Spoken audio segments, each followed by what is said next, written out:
आप सभी को जय मसीह की। मैं आशा करता हूँ आप सभी लोग प्रभु में आनंदित हैं। मेरे साथ परमेश्वर के कलाम को पढ़ेंगे। पहला शमूएल की पुस्तक उसका 1 अध्याय उसका 2 पद को हम पढ़ेंगे। उसके 2 पत्नियां थी, एक का नाम हन्ना और दूसरी का पनिन्ना था। पनिन्ना के तो बालक हुए, परंतु हन्ना के कोई बालक न हुआ। परमेश्वर पिता इन वचनों के माध्यम से हम सभी को आशीर्वाद दे। प्रियो, यहाँ पर एक परिवार के बारे में दिया गया है और वो परिवार एलकाना का परिवार था। एलकाना नामक एक पुरुष था, उनका 2 पत्नी था।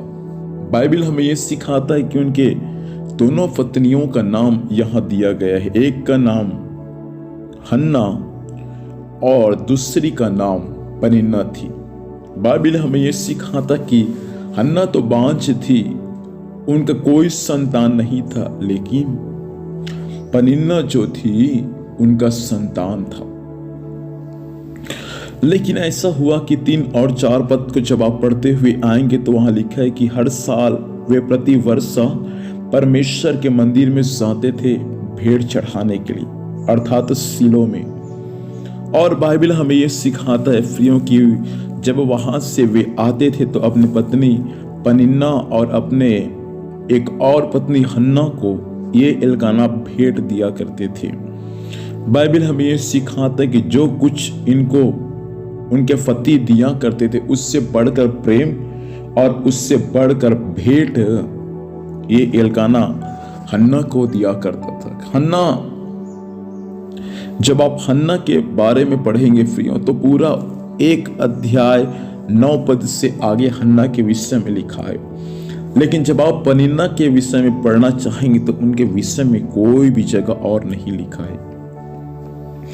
सबसे ज्यादा जो लिखा है केवल हन्ना के विषय में, क्योंकि हन्ना एक बांझ थी और हन्ना अपने जीवन के बांझपन की अवस्था में, जब हन्ना अपने जीवन के बांझपन की अवस्था में जब उसका कोख बंद था, उसका सौत जो थी वे उसको चिढ़ाती थी, वे उसका निंदा और उसका अपमान करती थी।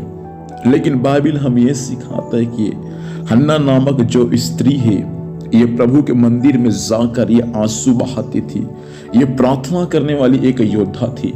और बाइबल हमको ये सिखाता है प्रियो, हन्ना बांझ थी, हन्ना का कोख बंद था, लेकिन उस अवस्था में जब लोगों ने इसका निंदा किया, लोगों ने इसका तिरस्कार किया, हन्ना प्रभु के मंदिर में जाकर आंसू बहाना शुरू कर दी। कितने हन्ना आज की सुबह मुझे सुन पा रहे हैं। लोग आपको देखकर कूटते हैं, लोग आपको देखकर आपकी निंदा करते हैं, आपके परिवार की निंदा करते हैं, क्योंकि आपका कोख बंद है। पवित्र आत्मा उन हन्ना के समान लोगों से कहना चाहता है, प्रभु के मंदिर में जाकर आंसू बहाना शुरू करें। जहां लोगों ने आपको निरादर किया, जहां लोगों ने आपका निंदा किया, आपको नीचा दिखाया, वही परमेश्वर आपको ऊंचा करेगा, वही परमेश्वर आपको आनंद से भर देगा। मेरे प्रिय भाई और बहन, पवित्र आत्मा एक जन से कहना चाहते, निराश क्यों होते हैं? प्रभु के मंदिर में जाकर आंसू बहाना शुरू करे। हन्ना का परमेश्वर आपका भी परमेश्वर है, हन्ना का परमेश्वर आपका भी परमेश्वर है। हन्ना के बारे में बाइबल में लिखा है पनिन्ना से ज्यादा, क्योंकि हन्ना बांझ थी। हो सकता है लोग आशीषित होंगे आपके आसपास में रहने वाले, वे आपको देखकर चिढ़ते होंगे, कूटते होंगे, लेकिन उनके बारे में नहीं, परंतु बाइबल आपके बारे में कहना चाहता है कि प्रभु आपके आंसुओं का आदर करता है।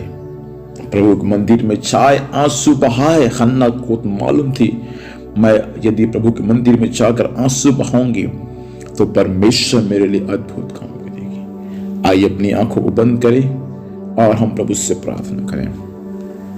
खुदा बाप, धन्यवाद देते हैं कि आपने वचन के द्वारा बात की है प्रभु। कल हम और सीखेंगे प्रभु हन्ना के विषय में। सहायता कर कि आज हन्ना के समान लोग प्रभु आपके मंदिर में जाए, आंसू बहाए, आपसे प्रार्थना करे, ताकि उनका जीवन प्रभु आशीषित होने में सहायता करे। आशीर्वाद संभालना प्रभु, आपकी दया दृष्टि सब पर होने में सहायता करना, यीशु के नाम से मांगते, आमीन। प्रभु हमें आशीष दे। आप सभी को जय मसीह की।